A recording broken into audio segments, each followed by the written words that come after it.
Friends आज ये आम भिडियो देखा अपसारण प्रणाली मात्र ये भिडियोटी थरे देखूँ टोटाली भी स्किप करूँ ना ये भिडियो थरे देखला पर आप जीवन सारा ये प्रणाली को मन रखिए। तो चलते भिडियो स्टार्ट करवा। प्रथम देती 3x minus 5y minus 4 equal to 0। Second देती 9x equal to 2y minus 1 equal to 0। तो आम ये के लिखा प्रथम प्रथम ये जहाँ लिखाई प्रथम 3x minus 5y minus 4 equal to 0 ये को प्रथम लिखा 3x minus 5y minus 4 equal to 0। एटा हम समीकरण आई निला। पुणी तले कौटा लिखा यहाँ जो जहाँ अच्छी आम से तले लिखा प्रथम के 9x तापर ये कौन अच्छे आमर इक्वाल टू 2y अच्छे आम इक्वाल टू उठेदबा इक्वाल टू उठे के ये माइनस माइनस 2y ये जो आमर माइनस 1 थिला ये माइनस जगह कौन हो प्लस 1 इक्वाल टू 0 हो गला। अच्छा फ्रेंड तुम भावुव एटी इजिकाल टू उठिला ये माइनस कौन है कहीं इजिकाल जो उठिला ये इजिकाल एपटू आइला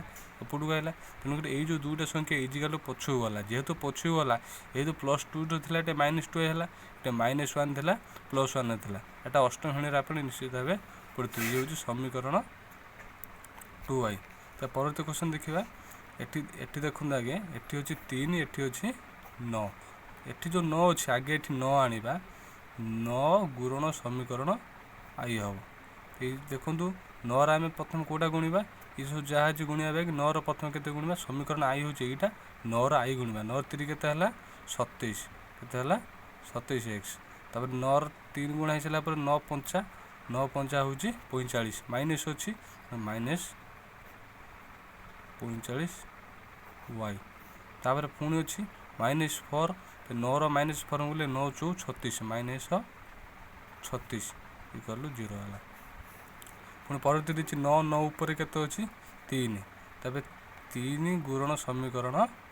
2y इक्वल से आम जपरी 9 रे समीकरण आई की गुणिले तब ये 3 रे समीकरण 2y की सेपरी गुणा तब 3 रे 9 गुणा 3 9 के 27 हम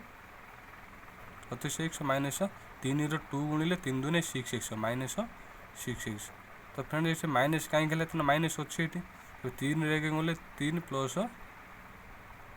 3 इक्वल 0 है। तो फ्रेंड्स देखूँ ये हूँ प्लस प्लस तले कौन हो माइनस ये माइनस अच्छे ये हो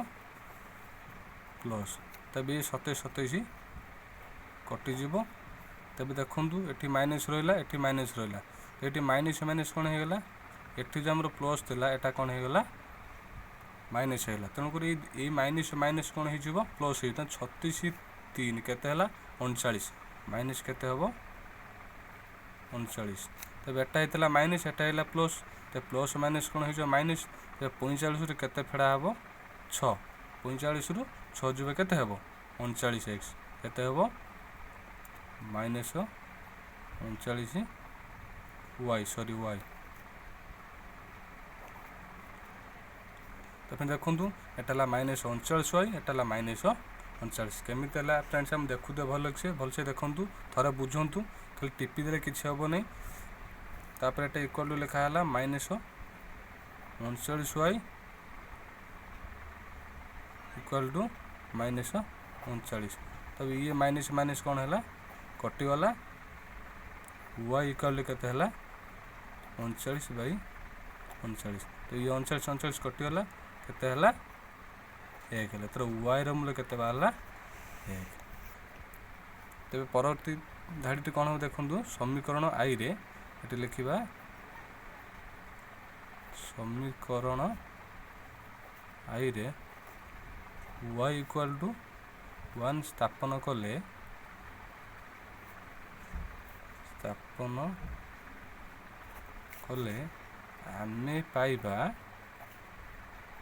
आमे पाइबा तब समीकरण आई रो मूल्य केते अछि 3x minus 5y minus 4 equal समीकरण आई जहाँ अच्छी ये से लिखिदेव ये 3x minus 5y minus 4 equal to 0 एटा समीकरण आई समीकरण आई कौन प्रयोग करने कहूँ y equal to one y को वन आने कौटी ये तो वाई इक्वाल टू वन तेज ये प्रथम के 3x को 3x माइनस 5 को 5 ये जो वाईटा था 5 वाई ये अच्छी ये -5 को -5 रहा ये जो वाई अच्छे वाई रूल आम के वन गुरण 1 देदेले ये -4 अच्छी -4 इक्वाल टू 0 तब ये जहाँ था पुणी से 3x को 3x -5 एक गुणा के -5 ये -4 को -4 इक्वाल टू 0 तेज 3x equal to sorry 3x ये माइनस माइनस कौन है माइनस माइनस है प्लस 5 के 9 3x -9 ये माइनस कहीं खाली मिसो प्लस देखा माइनस तेज 3x के जालु 9 तेज x इजिकाल टू -9/3 3 रे 9 कटिला के 3 तेज x इजिकाल के -3 बुझिपारे तेज x इजिकाल के -3 y इजिकाल के 1 फ्रेंड बुझीपारे थे भिडियो देखूँ थोड़े बुझुँ खाली टिपिले किसी हेनी कमेंट करूँ जार जो असुविधा है मुझे परवर्ती वीडियो निश्चित बुझेबी दयाकोर भिडियो सब्सक्राइब करूँ रही धन्यवाद थैंक यू।